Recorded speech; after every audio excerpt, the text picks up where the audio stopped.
Blake Lively created a toxic work environment at her company. Blake Lively's company is being exposed. Blake Lively is under fire after a new report accused her of fostering a toxic work environment at her now-defunct lifestyle brand, Preserve, Asamoah. Blake Lively continues to make headlines for her feud with Justin Baldoni. A troubling chapter from her own professional past has resurfaced. 6 former staffers from Blake's now-defunct lifestyle company, Preserve, have come forward with serious allegations about the toxic and dysfunctional work environment they claim existed behind the scenes. 6 former employees of Blake Lively's now-defunct lifestyle brand, Preserve, are speaking out about what they describe as a toxic, unprofessional work environment. In an exposé published by Daily Mail, the former employees painted a picture of chaos, emotional strain and disorganisation at Preserve, a company Blake launched in 2014 with the intent to sell artisanal home goods and promote a curated lifestyle. However, the venture folded within a year. Staffer comes out about Blake Lively's business. It's a disaster.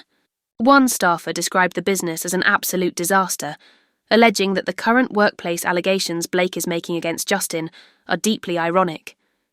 It was one of the most insane, toxic, emotionally draining and disorganised environments you could imagine, they said.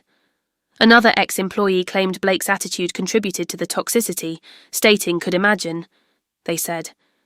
Another ex-employee claimed Blake's attitude contributed to the toxicity, stating, "The impression she left on me after I worked at Preserve is that she doesn't care. It was a really toxic work environment." Blake Lively and her brother were unqualified for their own company. A particularly telling anecdote involved a planned photo shoot at Blake's home in Westchester County, New York. Staffers and a model reportedly arrived expecting a polished production, only for Blake to emerge, looking like an absolute mess. The lack of professionalism extended beyond Blake, according to sources. Her brother, Eric Lively, who was hired as the company's creative director, was also criticised for being unqualified and careless in his role. Eric was completely unqualified to run a company, said one former staffer.